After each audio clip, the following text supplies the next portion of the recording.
एक तरफ लोकसभा में वक्फ बोर्ड संशोधन बिल की तैयारी चल रही है। 12 अगस्त तक मानसून सत्र चलने वाला है और ऐसी चर्चा है कि इस बीच इस बिल को पेश किया जा सकता है। इससे पहले इस पर सियासत आई है। पूर्णिया से सांसद पप्पू यादव ने इस बिल का विरोध करते हुए केंद्र सरकार पर हमला बोला और बिहार के मुख्यमंत्री को कटघरे में खड़ा कर दिया और सवाल पूछा है कि इन्हीं सभी मामलों को लेकर हमारी सहयोगी कंचन कनौडिया ने पूर्णिया से सांसद पप्पू यादव से बातचीत की। क्या कुछ कह रहे हैं पप्पू यादव, सुनिए। बिहार के पूर्णिया से सांसद पप्पू यादव जी हमारे साथ हैं। सर, वक्फ बोर्ड के अधिनियम में संशोधन करने की केंद्र सरकार बात कर रही है, किस तरीके से? देखिए, एक बात समझिए, मेरा मानना है कि पहले केंद्र सरकार कहती है कि 9 लाख करोड़ वक्फ बोर्ड के पास जमीन है, रेलवे और डिफेंस के बाद। तो सबसे ज्यादा जमीन तो बंजर से ले करके और सारे माफियाओं गलत तरीके से खाली पड़ती सरकार की जमीन पड़ी हुई है, जहाँ कोई यूटिलाइजेशन नहीं है, रियल में डेवलपमेंट नहीं है।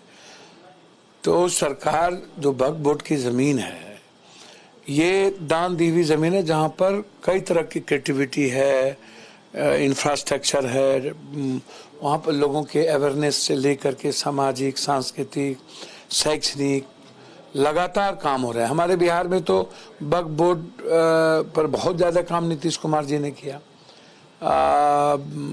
आप हमको समझाइए कि सरकार पहले ये हमको बता दे कि क्षेत्रीय पार्टी कब तक जात पात में उलझी रहेगी और बैकवर्ड फॉरवर्ड में उलझी रहेगी, और नेशनल पार्टी बीजेपी कब तक सिर्फ हिंदू मुसलमान करेगी। जब जब चुनाव आते हैं, ये हमेशा एक समाज को बांटने की नजरिए से, कोई भी चीज सियासत के नजरिए से आप उठा, इनके पास और मुद्दे नहीं हैं।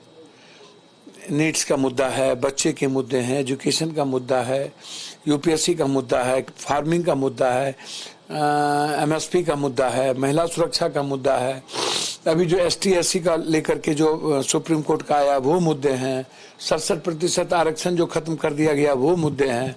इस तरीके से लगभग इस मुद्दे पर कोई चर्चा क्यों नहीं होती, गरीबी पर चर्चा क्यों नहीं होती, विकास को मुद्दा क्यों नहीं बनाया जाता। हमेशा ठीक है, आप मुसलमान दलित हमेशा टारगेट करते हैं, तो आप इन दोनों को एक ही बार टारगेट करके खत्म करिए। क्या इससे नए रोजगार की, नई चीजों का सब कुछ हो जाएगा?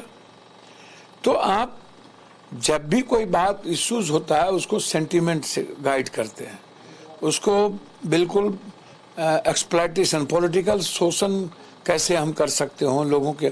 अभी जो अयोध्या में घटना घटी, अब उसमें सीधा उन्होंने चैलेंज किया है कि मेरा डीएनए कराओ। क्यों नहीं करा रहे हो उसका डीएनए? कैमरा पर्सन भूषण के साथ मैं कंचन, न्यूज़ इंडिया।